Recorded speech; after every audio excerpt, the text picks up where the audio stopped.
I'm Ava Reynolds, 35, an interior designer from Denver, Colorado, who grew up feeling like I was always less important than my younger sister, Zoe. From when we were kids, Zoe was the family's favorite, the one who could do anything and never get in trouble.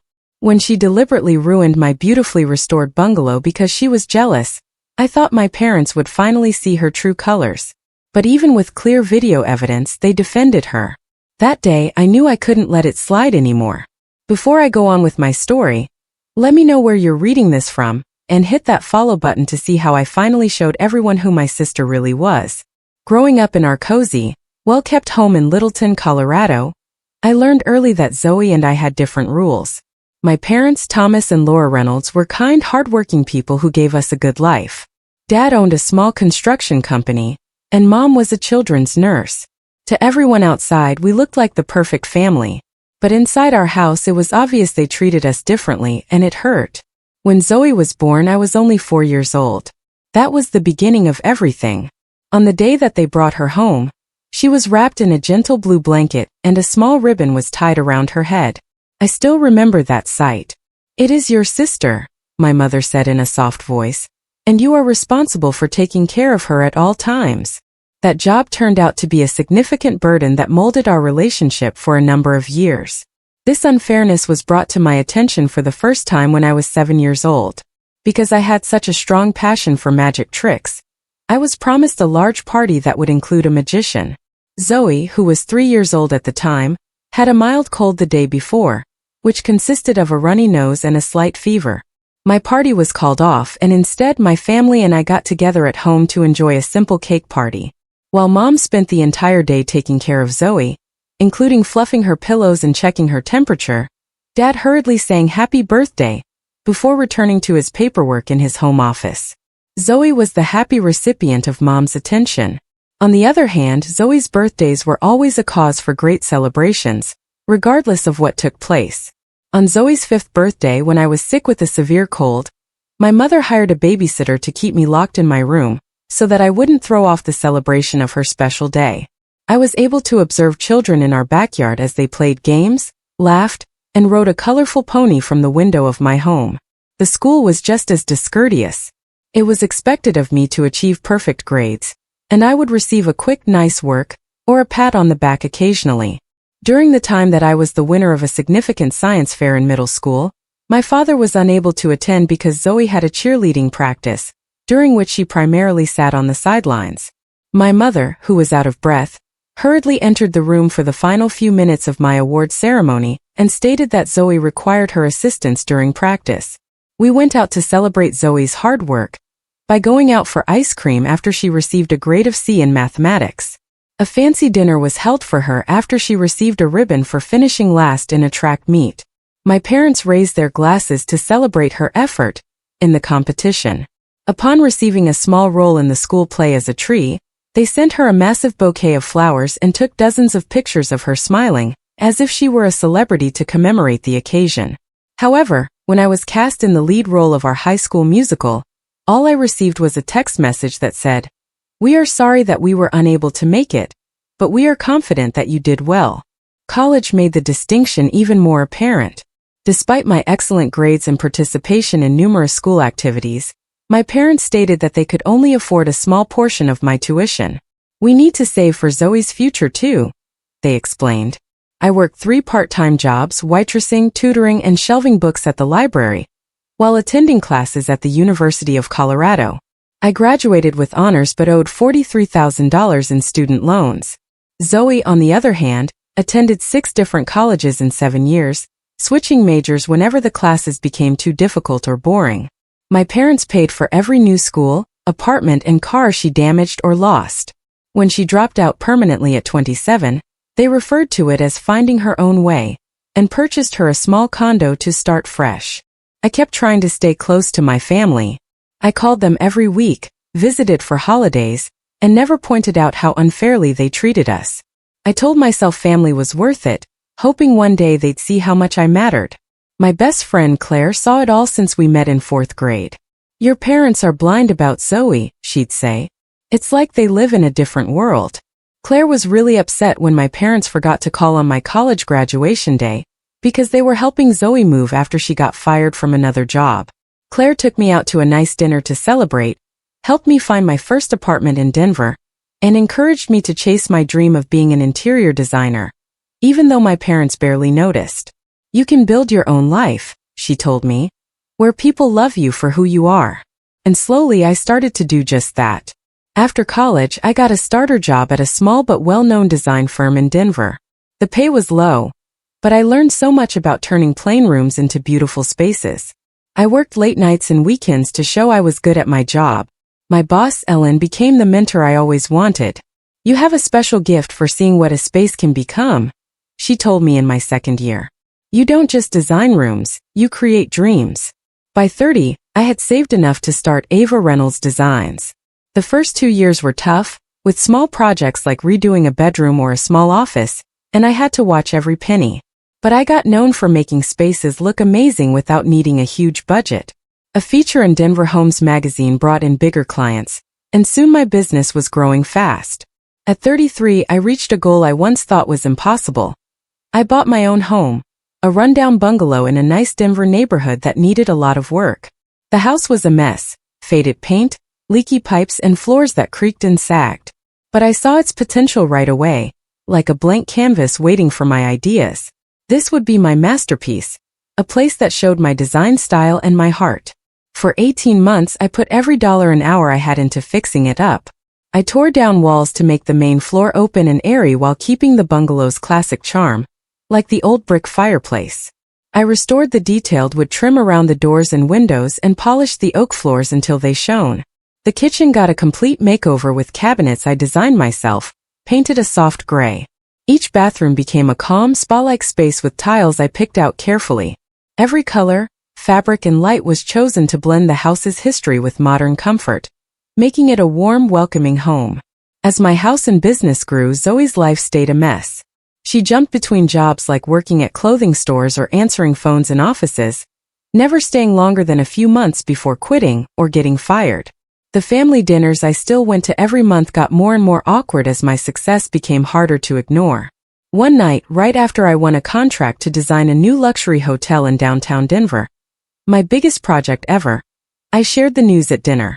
I have something exciting to tell you, I said as we sat down with plates of spaghetti. I got the contract for the Summit Hotel.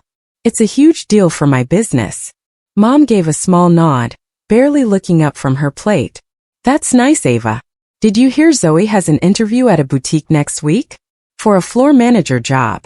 Assistant floor manager, Zoe corrected, sitting up straighter. My parents beamed with pride. It's a great start in retail leadership, Dad said, his voice full of excitement. They spent the next 20 minutes talking about every detail of Zoe's interview, like what she'd wear and what questions she might get, completely forgetting my news. When we got to dessert, chocolate cake, Zoe suddenly remembered my announcement. So this hotel thing, is it just picking out fancy pillows or something? She asked with a smirk.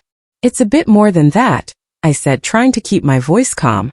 I'm designing all the main areas like the lobby and restaurants, and creating room styles for the whole hotel. It's $1 million project. The table went quiet like the air got heavy. Zoe's face tightened and she muttered, "Wow, aren't you just perfect?" Interior design is a real job, I said evenly. I've worked really hard to get here. Oh please, Zoe laughed, rolling her eyes. You're so full of yourself. Playing with paint colors isn't exactly curing cancer. Instead of standing up for me, Mom quickly asked about Zoe's new haircut, and Dad poured her another glass of juice. It was a scene I'd lived through too many times. As my house renovation got close to being done and my business kept growing, Zoe's jealousy got worse. At one family dinner, she accidentally spilled hot coffee on the design sketches I'd brought to show my parents when I was featured in a local magazine. She told family friends at our cousin's wedding that I only got the magazine feature because I was too friendly with the editor. She made a big fuss when relatives asked about my new projects instead of noticing her new purse. My parents always took her side, saying I was showing off my success and upsetting her. Around this time I met Noah, an architect who worked with my design firm. Unlike my family, he was thrilled about my achievements and understood how much effort I put in. After 6 months of dating, I brought him to meet my parents at a family dinner. But Zoe took over the whole night with a long dramatic story about her latest job problem, like how her boss was unfair. Later, Noah asked me, "Why do you keep letting them treat you like this? They don't see how amazing you are." "They're my family," I said, but the words felt weak, like I was trying to convince myself. "Family should make you feel good, not pull you down," he said. "You deserve so much better." Deep down, I knew he was right, but years of trying to please my family were hard to break. I still hoped my parents would one day see me clearly. That hope was about to be shattered. After 18 months of hard work, my bungalow was finally finished. Every room was a piece of my heart, showing my vision and effort. The transformation was so incredible that Colorado Homes magazine wanted to do a photo shoot the next month to show it off. I decided to host a small housewarming party for my closest friends, co-workers, and family. I spent days planning, picking out tasty snacks like mini sandwiches and fruit tarts, and choosing drinks that matched the warm, elegant feel of my home. Fresh flowers like roses and lilies sat in vases in every room, and soft lights highlighted the woodwork and details I'd worked so hard to restore, like the carved staircase. The party started perfectly. Claire arrived early to help set up, arranging plates and checking the music. Noah greeted guests with a big smile, making everyone feel welcome. My mentor Ellen brought a beautiful old vase as a housewarming gift, and co-workers gasped at things like the hand-tiled fireplace and the custom bookshelves I'd designed. My parents showed up an hour late, carrying a basic potted plant and saying quick looks nice before asking if Zoe was there. I hadn't invited Zoe after her big scene at our cousin's wedding and other fights. I wanted my party to be peaceful with no drama. "I must have forgotten to send her invite," I said, trying to avoid a fight. Mom frowned, her face worried. "You know how sensitive Zoe is. She'll be so upset to miss this." Before I could say anything else, the front door slammed open, and Zoe stormed in, clearly drunk and full of anger. "Nice party, Ava," she said loudly, her words a bit slurred as she grabbed a glass of wine from a tray a guest was carrying. "So sweet of you to invite me." "Zoe, this isn't a good time," I said quietly, gently trying to guide her away from the crowd. "Maybe you can have coffee tomorrow." She yanked her arm away. "Don't act like you're better than me. You think you're so amazing with your perfect house and fancy job. Some of us didn't have everything handed to them." The irony was huge. Zoe had been given so much her whole life. Guests stopped talking, trying to act like they didn't see the drama unfolding. "Zoe, please," Mom said, stepping forward. "You're upset. Let's go get some air." "No way," Zoe snapped. "I want to see this incredible house Ava's always bragging about." She started a loud, mocking tour of my home, pointing at things like the chandelier and the polished floors with fake, over-the-top praise. "Oh wow, look at this fancy light. And these special floors. It must be so nice to spend all day picking out curtains." Dad stood nearby, looking uncomfortable but not saying anything to stop her. Noah started to move toward her, but I shook my head, knowing it would only make things worse. After about 15 minutes, Zoe gave up when she saw no one was playing along with her act. She glared at me, grabbed her purse and said, "This place isn't even that great. It's fake just like you." She stormed out, slamming the door so hard a framed picture fell off the wall and shattered. My parents hurried after her, Mom pausing to say, "You know how she gets, Ava. You shouldn't have left her out." I managed to save the evening by making light jokes about family drama, and the guests relaxed, laughing and enjoying the rest of the party. By midnight, when everyone left, I was exhausted but thought the worst was over. I was so wrong. The next morning, I woke up to a chilly breeze. Downstairs, I found the big picture window in my living room smashed, with glass scattered across the hardwood floors I'd spent thousands to restore. That was just the beginning of the destruction. My custom-made sofa was slashed, with stuffing spilling out like snow. The antique rug in the dining room was soaked with something that smelled like bleach. In the kitchen, cabinet doors were broken off their hinges, and my great-grandmother's special china plates were smashed into pieces on the floor. The walls of my home office, painted a perfect shade of teal after weeks of choosing, were splattered with red wine. My design notebooks and client files were torn apart, the pages floating in puddles of water from knocked-over vases. Upstairs, the master bathroom mirror had a message scrawled in bright red lipstick. "Not so perfect anymore." The damage was personal, targeting the things I loved most about my home. It wasn't random. It was meant to hurt me deeply. My hands were shaking as I called the police, then Noah, then Claire. While waiting for them, I remembered the security cameras I'd installed during the renovation, covering the outside of the house and the main doorway. When the police arrived, I showed them the footage. It clearly showed Zoe sneaking back to my house at 2:30 a.m., using a spare key I'd given my parents for emergencies. For over an hour, she moved through my home, destroying everything she touched with purpose. The final clip showed her looking right at the camera with a smug smile before walking out. The officers were kind but straightforward. They took my statement, photographed the damage, and said the video made it a clear case against Zoe. They estimated the damage at over $115,000. "Do you want to press charges?" one officer asked. Years of family habits made me pause, even with the wreckage all around me. "I need to think about it," I said, my voice shaky. After they left, Noah and Claire helped me start the painful task of documenting the damage for insurance. Every photo we took felt like another stab to my heart. "You have to press charges," Claire said, carefully picking up shards of my great-grandmother's china. "This is a crime, Ava. She can't get away with it." "She's not well," I said, still making excuses despite everything. "She needs help." "What she needs is consequences," Noah said firmly. "This wasn't a mistake. It was a deliberate attack to hurt you." Deep down I knew they were right, but I needed to talk to my parents first. Surely, with undeniable video proof, they'd finally see Zoe for who she was. I called them right away, my voice breaking as I described the destruction, the broken window, the torn furniture, the ruined heirlooms. "Please come over," I said. "You need to see what Zoe did." Their response would change everything. They arrived 2 hours later while Noah, Claire, and I were still trying to make sense of the mess. Their faces showed shock as they walked in, and for a moment, I hoped they'd finally understand. Mom covered her mouth, whispering, "Oh my goodness," as she saw the wrecked living room. Dad shook his head slowly, muttering, "This is a lot of damage." I led them through every room, pointing out each act of destruction. The slashed sofa, the bleached rug, the broken dishes, the lipstick message on the mirror. With every step, I waited for them to get angry for me, to feel the pain I felt. When we finished, we sat in the kitchen, the only room mostly okay except for some broken plates. I opened my laptop and played the security footage. It showed Zoe clearly, moving through my house, breaking things on purpose, smiling at the camera like she was proud. "I filed a police report," I said when the video ended.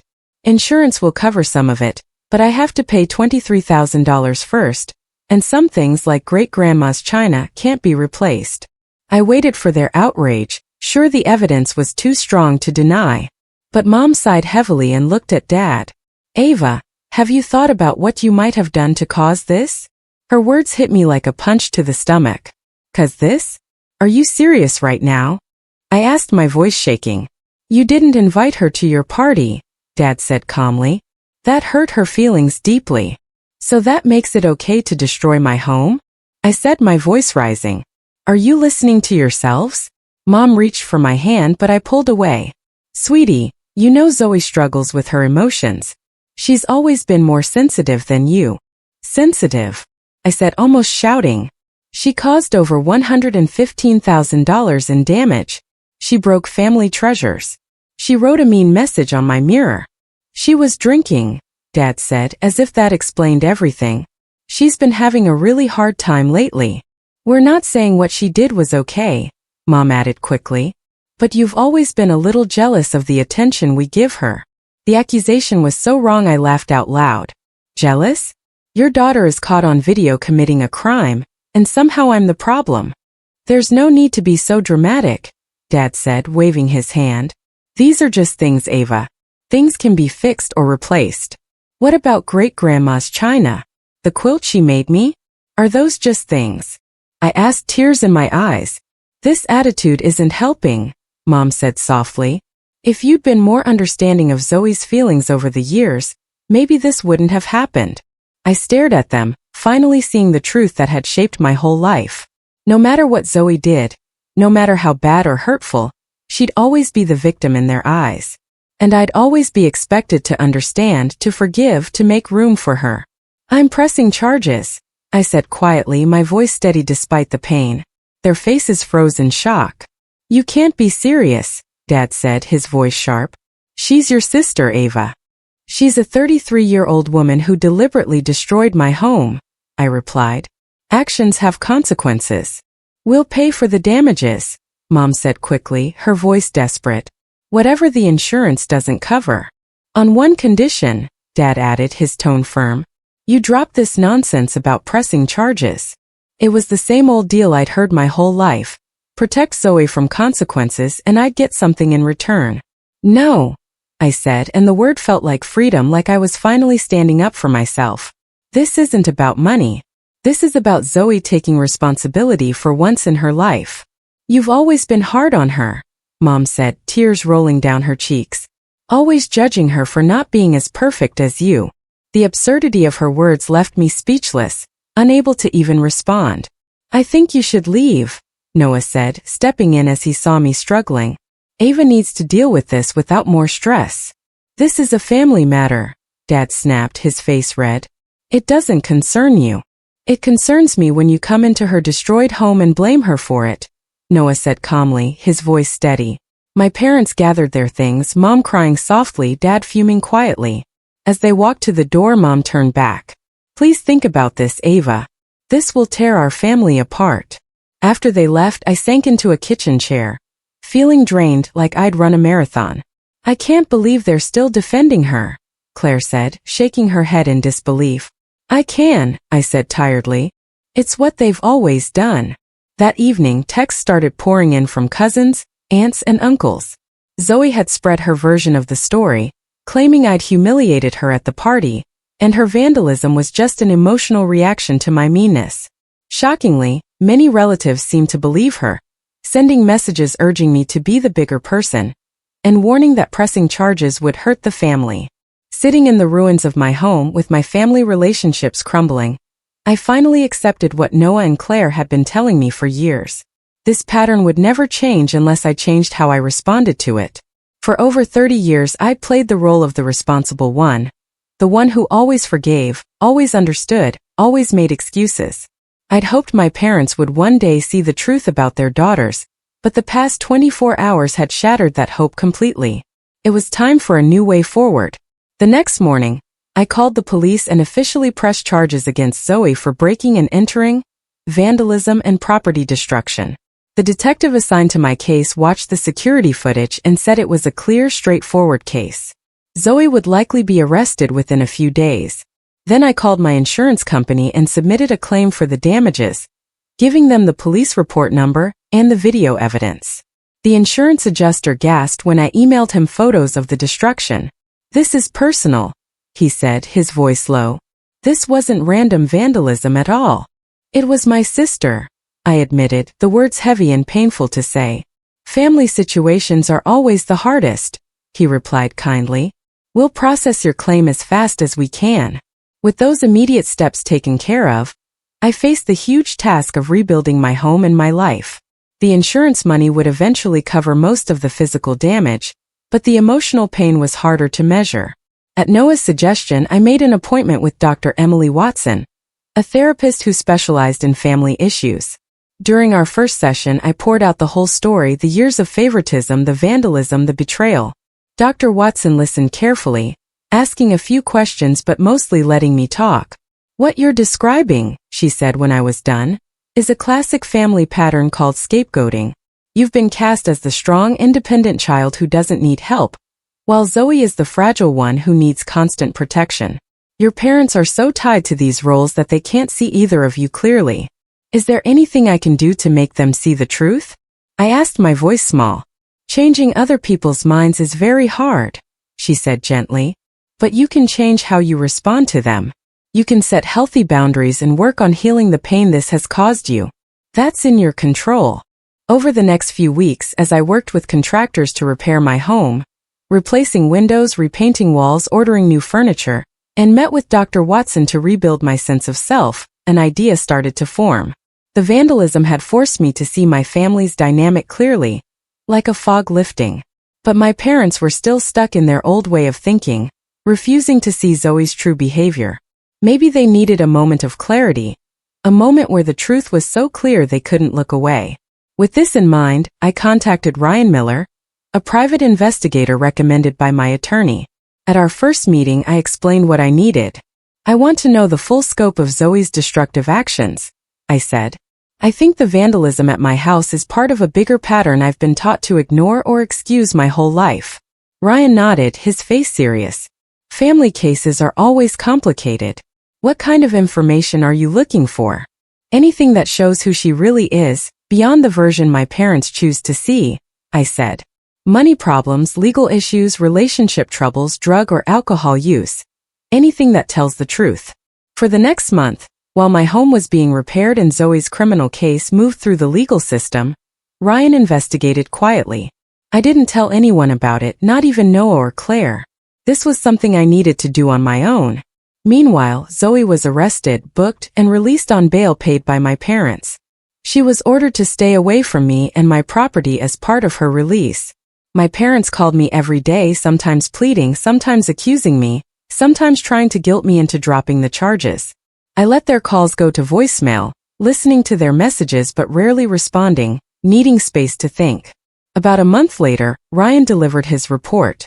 You might want to sit down for this, he said, placing a thick folder on my kitchen table. What he found was more shocking than I'd imagined. Zoe's destructive behavior went far beyond our family. She had opened several credit cards in our parents' names, racking up over $76,000 in debt that they paid off without reporting her to the police. She'd been fired from 4 jobs for stealing money from cash registers or supplies from offices, but no charges were filed, probably because my parents paid the employers to stay quiet. She had 3 DUIs that never showed up on her record, likely because of Dad's connections in the local legal community. She'd been in and out of rehab twice in the past 5 years, always leaving early against the doctor's advice. Her relationships were troubling too. One ex-boyfriend had a restraining order against her after she smashed his car windows and trashed his apartment in a jealous rage, just like she did to my house. Another ex had recordings of threatening phone calls where Zoe promised to ruin him for breaking up with her. The biggest shock was near the end of the report. Ryan found that over the past year, Zoe had been secretly taking money from my parents' retirement accounts, moving small amounts regularly to an offshore account in her name. The total was almost $195,000, which explained why my parents were struggling financially despite their good incomes. They don't know about this, do they? I asked Ryan, my voice shaking. Based on their recent financial moves, I don't think so, he confirmed.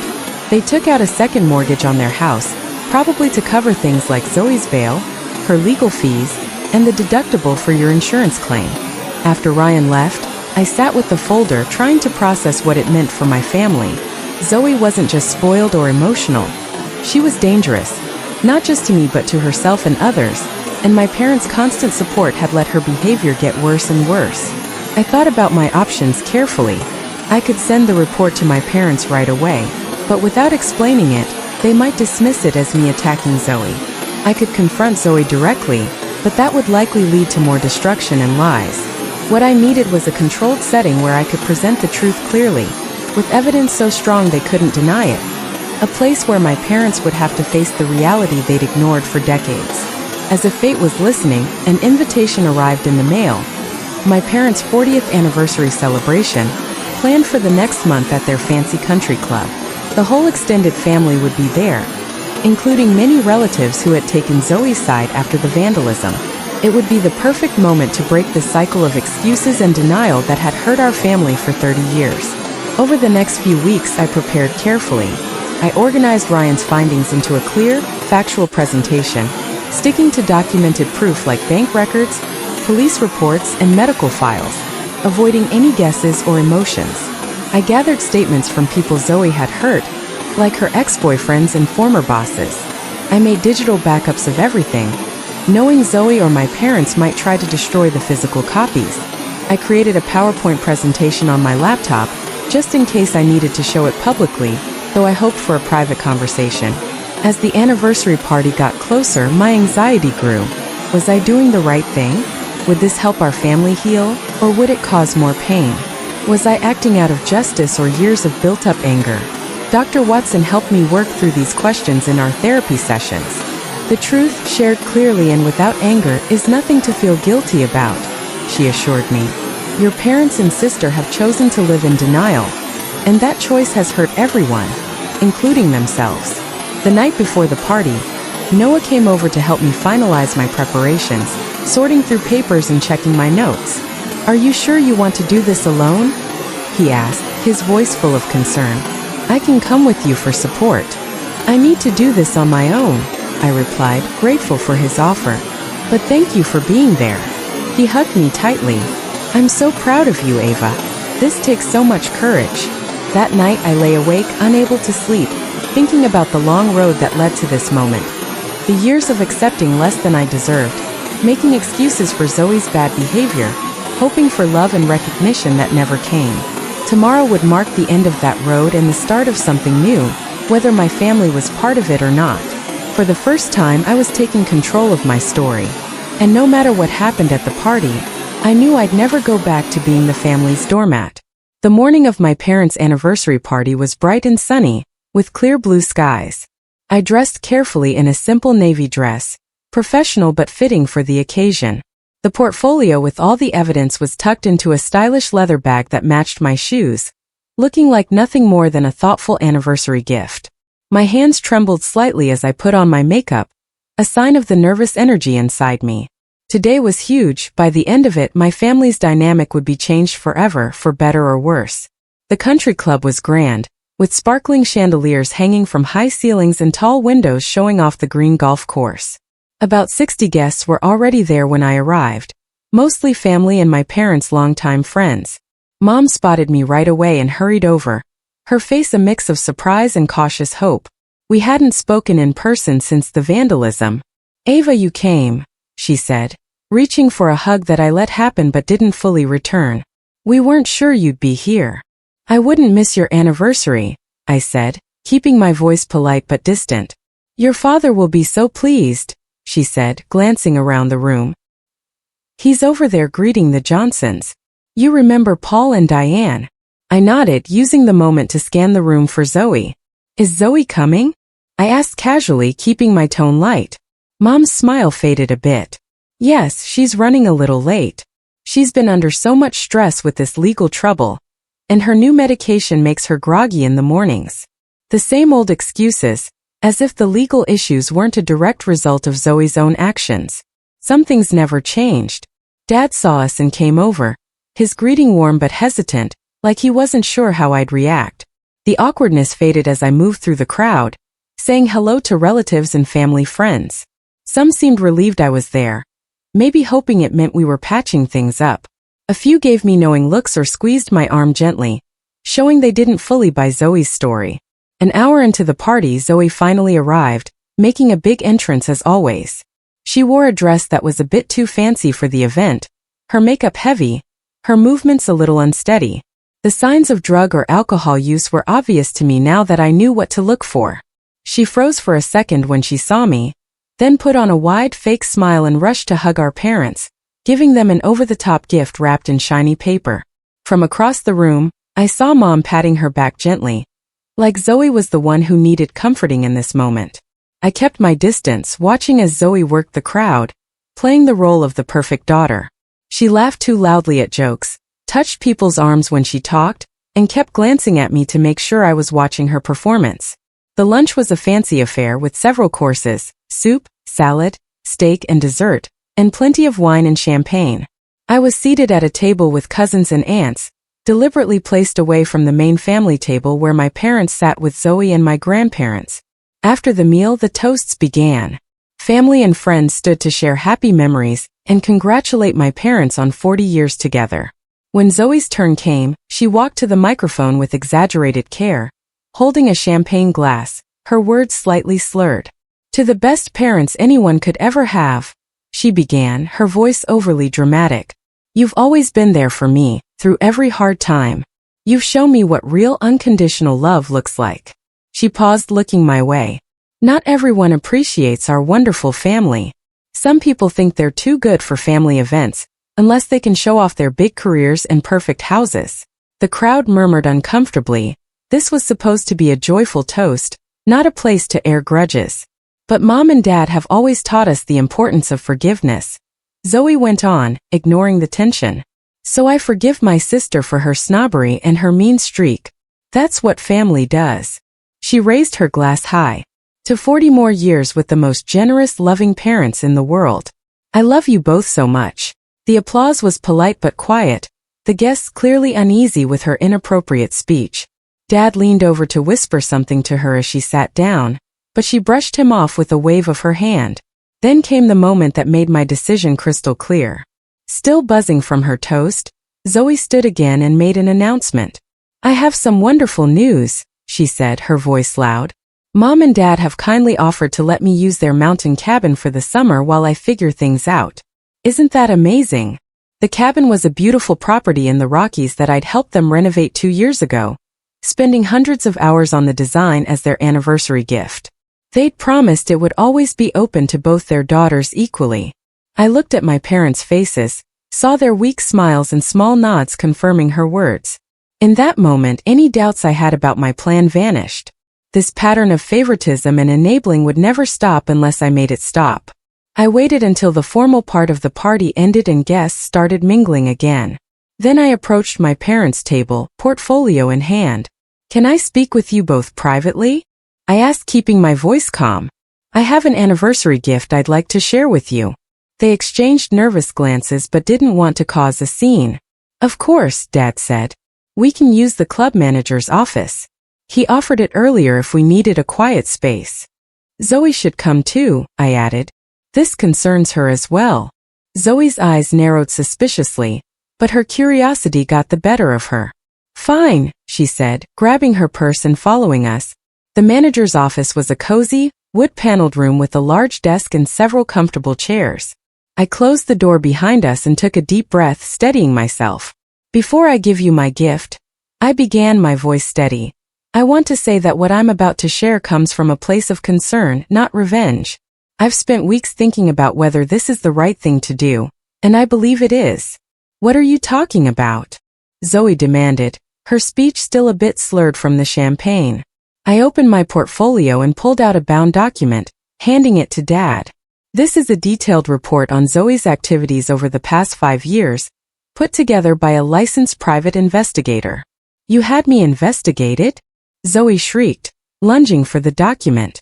Dad held it out of her reach, his expression darkening. Ava, this is completely inappropriate, Mom said, her voice sharp. Whatever game you're playing, this is not the time or place. This isn't a game, I replied calmly, keeping my emotions in check. This is about facing reality before it's too late.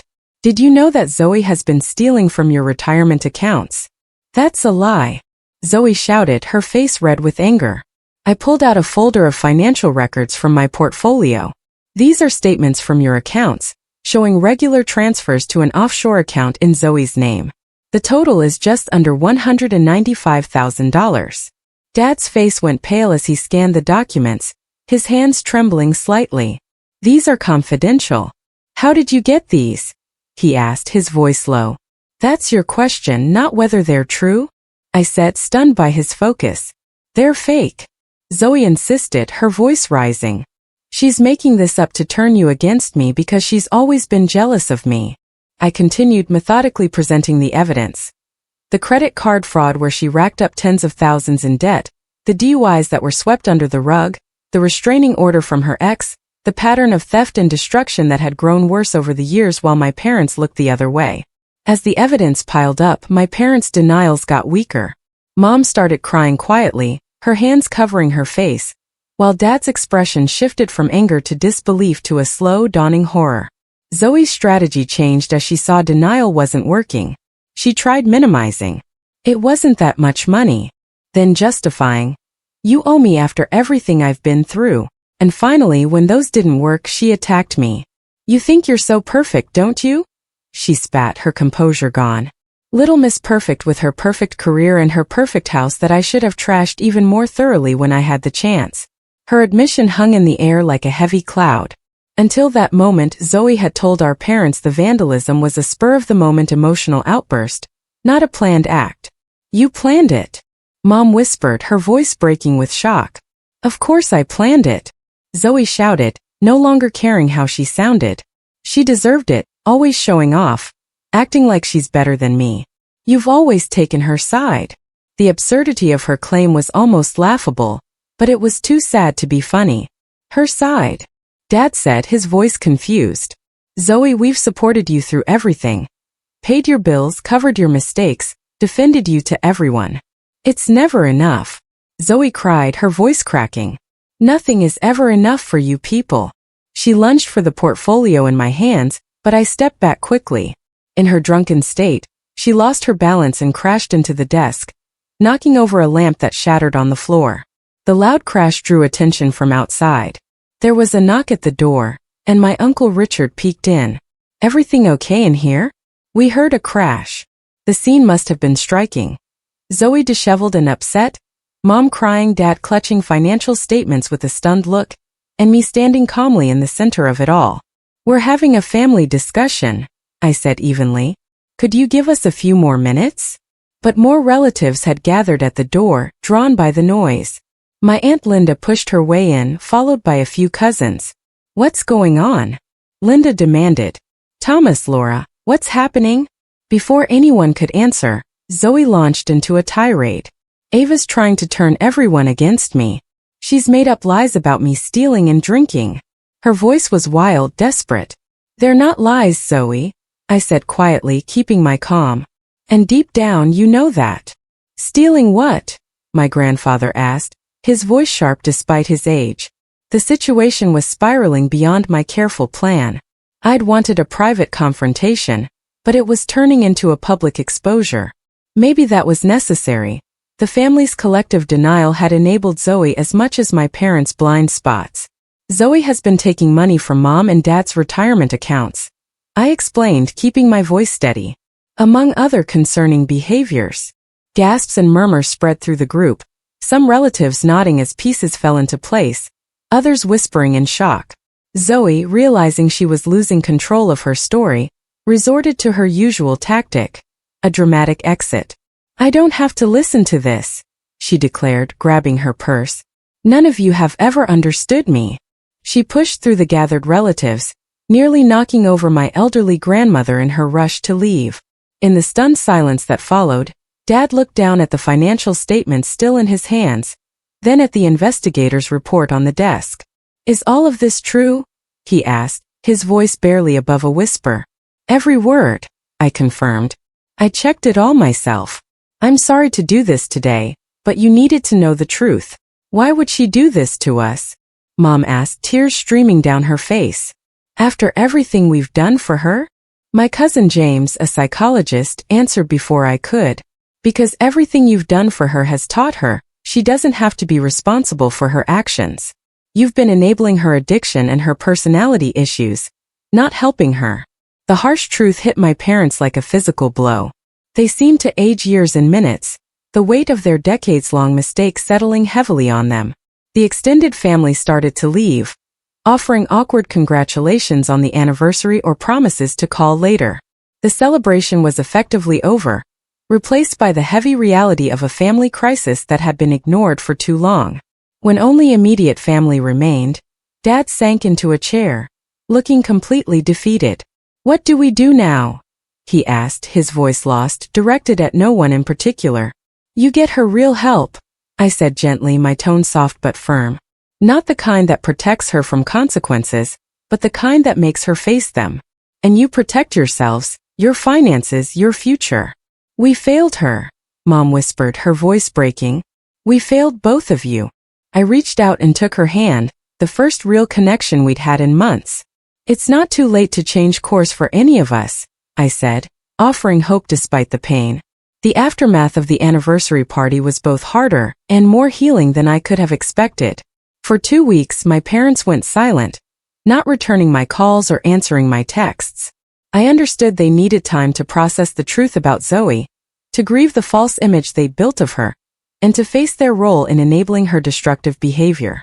During that time, I focused on taking care of myself, going to therapy, spending time with Noah and Claire, and rebuilding my business momentum, which had slowed during the family drama. The renovations on my vandalized home were nearly complete, with just a few final touches like new light fixtures and fresh paint. Each repair felt like a small step toward healing, a symbol of putting my life back together. 17 days after the party, Dad showed up at my door unannounced, looking worn out, with new gray hairs and lines around his eyes. "Can I come in?" he asked, his usual confidence replaced by uncertainty. I stepped aside, leading him to my newly restored living room, where we sat in awkward silence. "Your home looks beautiful," he said finally, his voice quiet. "You've done an incredible job fixing it up." "Thank you," I replied, waiting for him to get to the real reason for his visit. He cleared his throat, his hands clasped tightly. "Ava, I owe you an apology. Not just for what happened after the vandalism, but for a lifetime of not seeing you clearly." The words I'd waited decades to hear landed softly, like a gentle breeze. "After you left the party," he continued, "your mother and I spent hours going through that report. Then we looked at our own records, our own memories. The pattern was so obvious once we let ourselves see it." He ran a hand through his thinning hair, looking tired. "We've started family therapy to understand how we could have been so blind for so long. The therapist says we created a dynamic where Zoe was always the victim, and you were expected to be the strong one who never needed anything." "That sounds right," I said, my voice steady even as emotions swirled inside me. "We've also been meeting with financial advisors and lawyers," he added. "The situation with our accounts was even worse than your investigator found. We've had to make some tough decisions." He explained that they'd frozen all accounts Zoe could access and filed fraud reports with their banks.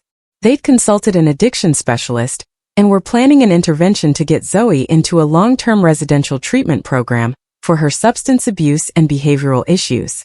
"She won't go willingly," I said, knowing Zoe's history of manipulation. "No, she won't," Dad agreed, his voice firm. "That's why we've set firm boundaries for the first time. She can choose the treatment program or face criminal charges for the financial fraud. And we won't be bailing her out of the vandalism charges either way." The strength in his voice was new, and it gave me cautious hope that real change might be possible. "Your mother wanted to come today, but she's still struggling," he admitted. "She feels like she failed both her daughters and the guilt is heavy. I'd like to talk to her when she's ready," I said. "There's healing needed for all of us." Dad nodded, tears in his eyes. "We're so proud of you, Ava. Not just for your success, but for your strength in forcing us to see the truth. It couldn't have been easy." "It wasn't," I confirmed, my voice soft. "But it was necessary." 2 days later, I met both my parents for coffee at a quiet little shop downtown. Mom started crying almost right away, apologizing through her tears for years of overlooking my achievements and expecting me to always understand, always forgive, always make room for Zoe. "We put so much energy into trying to fix Zoe that we never appreciated that you didn't need fixing," she said, clutching my hand across the table. "You were our rock, and we took you for granted." Over the next few weeks, our relationship started to rebuild slowly and carefully. There were tough conversations, moments where old habits crept back in, and the awkwardness of learning new ways to talk to each other. But there was also a growing honesty between us that we'd never had before. The intervention with Zoe went as I expected, full of dramatic outbursts, attempts to manipulate, and finally, when faced with unyielding boundaries from our parents, a grudging agreement to go to treatment. She left for a facility in Montana the next day, scheduled to stay for at least 6 months. I kept my distance from that process, supporting my parents' efforts but knowing my presence would only make things more complicated.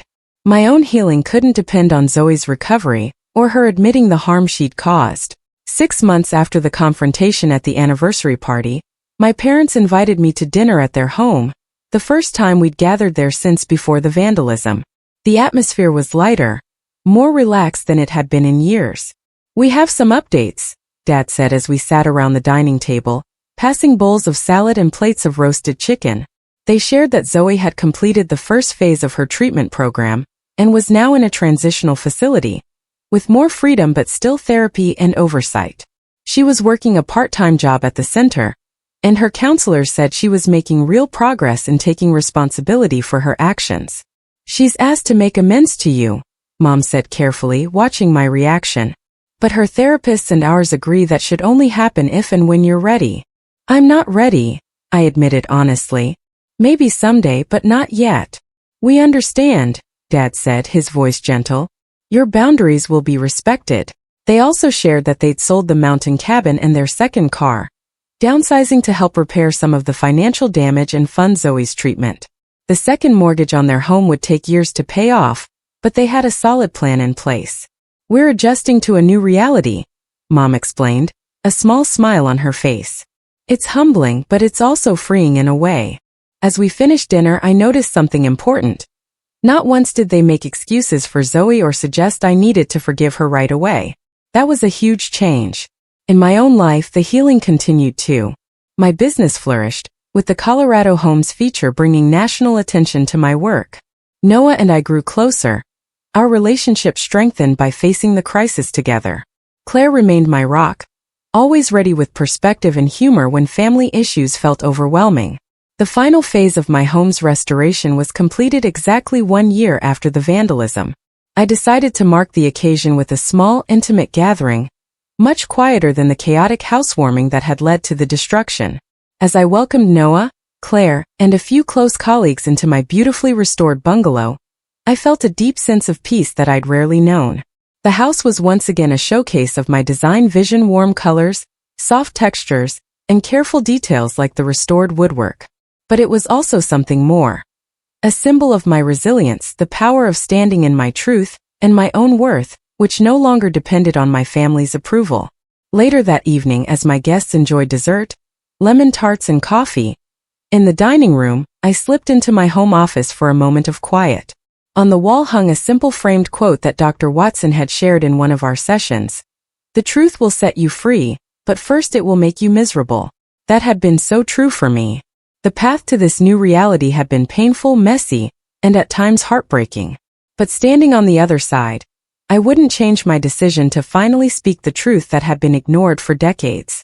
My relationship with my parents continued to grow, sometimes stumbling as we navigated new ways of being a family, but always with more honesty than before. Whether Zoe and I would ever rebuild any kind of relationship was still an open question, one I no longer felt pressured to answer quickly. What I knew for certain was that I had broken free from the role I'd been given since childhood.